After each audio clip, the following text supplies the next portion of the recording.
எல்லாருக்கும் வணக்கம். இன்னைக்கு என்ன பார்க்க போறோம் அப்படின்னா, இப்போ வந்து மகா சிவராத்திரி வருது இல்லையா? அதனால சிவராத்திரிக்கான ஒரு ஸ்பெஷல் ரெசிபி தான் பார்க்க போறோம். இது வந்து கர்நாடகா ஸ்டைல் ரெசிபி இது. இதுக்கு பேரு வந்து தம்பி 2 அப்படின்னு பேரு. இதுக்கு பண்றதுக்கான இன்கிரீடியன்ட்ஸ் வந்து ரொம்பவே கம்மியான பொருள் வச்சு, ரொம்பவே ஹெல்தியான, டேஸ்டியான ஒரு ரெசிபி இது. அது எப்படி பண்றது அப்படின்னு பார்க்க போறோம். இதுக்கு வந்து வறுத்த வேர்க்கடலை 1 கப் எடுத்து வச்சிருக்கேன். கடையிலே வந்து வறுத்ததா வாங்கிட்டோம் அப்படின்னா நமக்கு ரொம்ப சௌரியமா இருக்கும். நல்லா கரகரன்னு இருக்கணும். அப்படி இல்லைன்னா திரும்பியும் வந்து கடாயில போட்டு வாணலியில வச்சு நம்ம லேசா சூடு பண்ணிக்கலாம். ட்ரை ரோஸ்ட் பண்ணிக்கணும். 1/2 கப் அளவுக்கு பொட்டுக்கடலை எடுத்து வச்சிருக்கேன். அதுக்கப்புறம் ஒரு 1 1/2 ஸ்பூன் அளவுக்கு கருப்பு எள்ளு, அப்படி இல்லைன்னா வெள்ளை எள்ளு எது வேணாலும் எடுத்துக்கலாம். இதுக்கு வந்து 1 கப் அளவுக்கு வெல்லம், கொஞ்சம் ஒரு 2 டேபிள் ஸ்பூன் அளவுக்கு தேங்காய், வாசனைக்கு கொஞ்சம் ஏலக்காய் பொடி வேணும். இப்போ இது எப்படி பண்றது அப்படின்னு பார்க்கலாம். ஸ்டவ் வந்து ஆன் பண்ணிக்கலாம். ஃபர்ஸ்ட் வந்து இந்த எள்ளை வந்து போட்டு இதில் வறுத்துக்கலாம். ரொம்பவே நல்லா இருக்கும். பொறுமையா மீடியம் ஃப்ளேம்ல வச்சு இந்த எள்ளு வந்து படபடன்னு பொரியிற மாதிரி நம்ம வறுத்து எடுத்துக்கலாம். இப்போ எள்ளு வந்து பொரியுறது பார்த்தீங்களா? இந்த மாதிரி படபடன்னு பொரியணும்.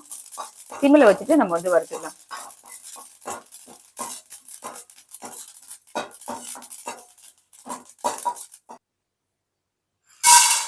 அடுத்தது இந்த பொட்டுக்கடலையும் வந்து நம்ம நல்லா ஒரு ப்ரௌனா வர மாதிரி, ஒரு கோல்டன் ப்ரௌன் வர மாதிரி, கொஞ்சம் நல்லா சூடு வர மாதிரி இதையும் வந்து நம்ம வறுத்துக்கலாம்.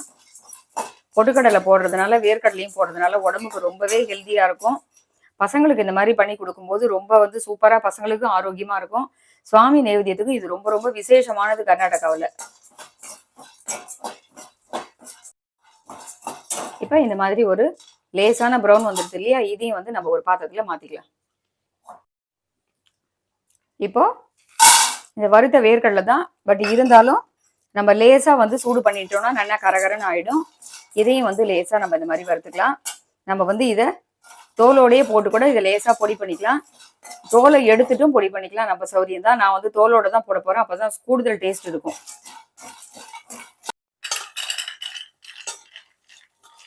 வேர்க்கடலையும் நம்ம வந்து லேசா வறுத்து எடுத்துட்டோம். ஏற்கனவே வறுத்தது தான், அதனால நம்ம வந்து இதை நல்லா வறுத்துட்டோம்.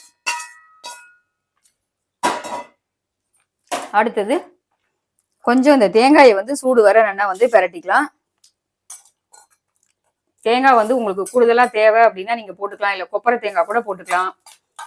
இல்லை பல்லு பல்லா கூட நறுக்கி போட்டுக்கலாம். நம்ம சௌரியம் தான். நான் வந்து ஒரு 4 ஸ்பூன் கிட்ட போட்டிருக்கேன். இதையும் வந்து கொஞ்சம் லேசா, ஒரு லேசான ப்ரௌன் வர மாதிரி நம்ம வறுத்துக்கலாம்.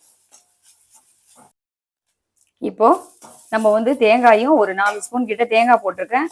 அடுத்தது இந்த தேங்காயும் நம்ம வந்து வறுத்துக்கலாம். கொஞ்சம் தேங்காய் வந்து சூடு வர மாதிரி லேசா வறுத்துக்கலாம். அப்படி இல்லைன்னா கொப்பரைக்காய் கூட நம்ம போட்டுக்கலாம். அதுவா இருந்தாலும் லேசா பிரட்டி எடுத்துக்கலாம். இப்போ இந்த பொட்டுக்கடலையை வந்து நம்ம மிக்சியில கோட்ஸா பவுடர் பண்ணிக்கணும். இதை பவுடர் பண்ணி எடுத்துட்டு அதே மாதிரி வேர்க்கடலையும் பவுடர் பண்ணி நம்ம எடுத்துக்கணும். ஃபர்ஸ்ட் வந்து இப்போ அதே கடாயில நம்ம வந்து இதுக்கு தேவையான அளவு 1 கப்பு வெல்லம் போட்டிருக்கோம் இல்லையா? இப்போ வந்து வெல்லத்தை வந்து நம்ம கரைச்சிட்டு பாகு மாதிரி வச்சுக்கலாம். கொஞ்சமா வந்து இது கரையிறதுக்கு தண்ணி விட்டுக்கலாம். இந்த வெல்லம் நனையிற அளவுக்கு ஒரு 1/4 கப் அளவுக்கு விட்டுண்டா போறோம். இந்த வெல்லம் வந்து ரெடி ஆகட்டும். அதுக்குள்ள நம்ம வந்து இந்த வேர்க்கடலையும் பொட்டுக்கடலையும் பொடி பண்ணி எடுத்துக்கலாம். இப்போ இந்த பொட்டுக்கடலையை பவுடர் பண்ணினதை இதுல போட்டுடலாம். ஒரு அகலமான பேசன்ல போட்டுக்கலாம். அப்பதான் நமக்கு வந்து நல்லா கலக்கிறதுக்கு சௌரியமா இருக்கும்.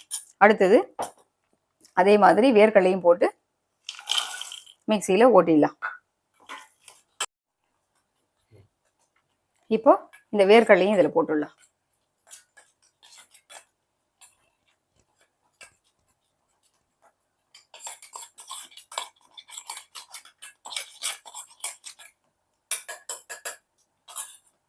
இது மேல வந்து இந்த வறுத்து வச்சிருக்க தேங்காயும் சேர்த்துக்கலாம்.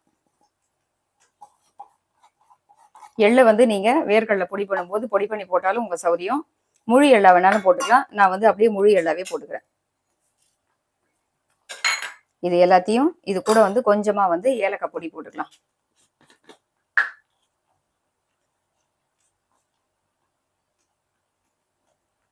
ஒரு 1/2 ஸ்பூன் கிட்ட ஏலக்காய் பொடி போட்டிருக்கேன். இப்போ இது எல்லாத்தையும் வந்து நல்லா சேர்த்து நம்ம கரண்டியால மிக்ஸ் பண்ணிடணும். ஃபுல்லா கலந்துட்டு பார்ப்போம். இப்போ இந்த மாதிரி வந்து பாகு வந்து நல்லா நுரைச்சி வரணும். கொஞ்சம் பாகு பதம் வரணும். நம்ம பாகு பதமும் இல்லாம பண்ணலாம். அப்படியே வெல்லம் கரைஞ்சதுக்கு அப்புறம் கொஞ்சம் பிசுக்கு தன்மை, ஒரு கம்பி பதம்னு சொல்லுவோம் இல்லையா? அந்த மாதிரி இந்த மாதிரி ஒரு ஸ்ட்ரிங் வந்தாலும் பண்ணலாம். பட் வந்து சீக்கிரம் வீணா போயிடும். கொஞ்சம் கெட்டி பாகு வந்ததுக்கு அப்புறம் நம்ம பண்ணினோம் அப்படின்னா, ஒரு தக்காளி பதம்னு சொல்லுவோம் இல்லையா? அந்த மாதிரி வந்து பண்ணும்போது, நம்ம வந்து ஒரு 4, 5 நாள் வச்சிருந்து சாப்பிடுறதுக்கு அந்த உருண்டை வந்து நல்லா இருக்கும். அதனால இன்னும் கொஞ்சம் பாகு பதம் வரட்டும். அதுக்கப்புறம் விட்டுக்கலாம். கொஞ்சமா வந்து தண்ணியில விட்டு பார்ப்போம். கரையாம இருந்தது அப்படின்னா நமக்கு வந்து பாகு வந்திருக்குன்னு அர்த்தம். இதுல வந்து இப்ப வராது. இன்னும் கொஞ்சம் இருக்கணும். அப்பதான் நமக்கு வரும். இன்னும் ஒரு 5 நிமிஷம் கிட்ட இருக்கட்டும்.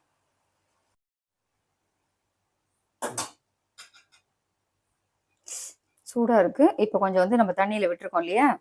கிட்டத்தட்ட இப்ப பாகு பதம் வந்துருது. இன்னும் ஒரு 2 நிமிஷம் இருந்ததுன்னா நமக்கு இது வந்து ரெடி ஆயிடும். இந்த மாதிரி வந்துருது. ஒரு ஜாம் மாதிரி வந்துருது. கொஞ்சம் இருந்தது அப்படின்னா நமக்கு வந்து இது ரெடி ஆயிடும். கிட்டத்தட்ட இந்த பக்குவத்திலேயே கூட நம்ம விட்டு பிடிச்சிக்கலாம். ரொம்ப கெட்டியா வரணும்னாலும் கொஞ்சம் தக்காளி பதத்துக்கு வர வரைக்கும் வெயிட் பண்ணலாம். இல்ல இந்த பக்குவத்துல கூட ஒரு ஜாம் மாதிரி வந்தது இல்லையா? இப்ப பாத்தீங்க இல்லையா? அந்த பதத்துல கூட விட்டுக்கலாம். இப்ப எடுத்து நம்ம இதை வந்து மாத்திக்கலாம். இப்ப நான் அடுப்பை வந்து ஆஃப் பண்ணிட்டேன். இந்த ஜாம் மாதிரி ஒரு பதம் பார்த்தோம் இல்லையா? அந்த பக்குவத்துல இருக்கும்போது இதை வந்து விட்டுடலாம்.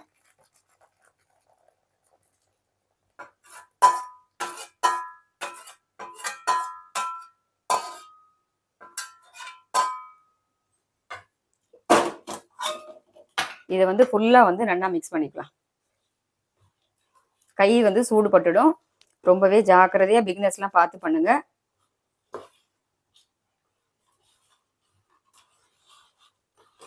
ஃபுல்லா வந்து இழுத்து நல்லா வந்து நம்ம ஒரு கரண்டியாலேயோ இல்லை ஒரு ஸ்பூனாலேயோ இழுத்து மிக்ஸ் பண்ணிக்கோங்க. இப்போ பாருங்க நம்ம வந்து இழுத்து ஃபுல்லாக வந்து நல்லா வந்து கீழே மேலே எல்லாத்தையும் ஈவனாக அந்த பாகு வந்து எல்லா இடத்துலையும் வர்ற மாதிரி பண்ணிட்டோம். இப்போ வந்து இதை நம்ம வந்து உருண்டைகளாக பிடிச்சிக்க வேண்டியதுதான். இந்த மாதிரி ஒரு ஜாம் பதத்துக்கு இருந்ததுன்னா ரொம்பவே கரெக்டாக இருக்கும். சின்னது பெருசு கை சூடு பார்த்துட்டு இந்த மாதிரி வேர்க்கடலை வந்து கொஞ்சம் கோட்ஸாக ஒட்டிக்கோங்க. அப்போ தான் வந்து பார்க்குறதுக்குமே நல்லாயிருக்கும். சின்ன சின்ன உருண்டைகளாக நம்ம இந்த மாதிரி உருட்டி வச்சுக்கலாம். நமக்கு எந்த சைஸ் தேவையோ நம்ம நிறைய பண்ணுறோன்னா பெரிய உருண்டைகளாக வச்சுக்கலாம். இந்த மாதிரி இருந்ததுன்னா ஒருத்தருக்கு ஒரு உருண்டை வந்து ரொம்ப கரெக்டான பக்குவம் இருக்கும். நான் சொன்ன பாகு பதத்துக்கு அந்த ஜாம் மாதிரி லேசாக வருது பார்த்தீங்களா? அந்த பதத்துக்கு எடுத்தாலே இது ரொம்ப நல்லா வருது.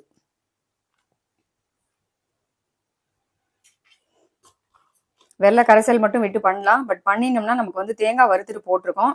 அது என்ன ஆகுனா ஒரு நாளையிலே வீணாகிற மாதிரி இருக்கும். அதையே நம்ம வந்து இந்த மாதிரி பாகு வச்சுட்டு கொஞ்சம் பண்ணும்போது ரொம்பவே சூப்பராக இருக்கும். இந்த வறுத்த எள்ளு, வறுத்த தேங்காய், வேர்க்கடலை, பொட்டுக்கடலை இதெல்லாம் வறுத்துட்டு பண்ணும்போது ரொம்பவே வாசனையாகவும் ரொம்ப அருமையாக இருக்குது. இப்போ இந்த மாதிரி நம்ம வந்து எல்லா உருண்டைகளையும் நமக்கு தேவைக்கேற்ப என்ன சைஸ் தேவையோ அந்த மாதிரி உருட்டிட்டு பார்க்கலாம்.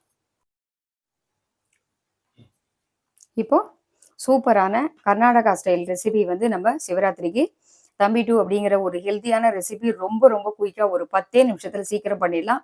இந்த மாதிரி மெத்தடில் நீங்களும் பண்ணி சுவாமிக்கு நேவேத்தியம் பண்ணுங்க. டேஸ்ட் எப்படி இருக்கு அப்படிங்கிறதையும் எனக்கு கமெண்ட்ல சொல்லுங்க. இதே மாதிரி மறுபடியும் வேறொரு வீடியோவில் சந்திக்கிறேன். நன்றி, வணக்கம்.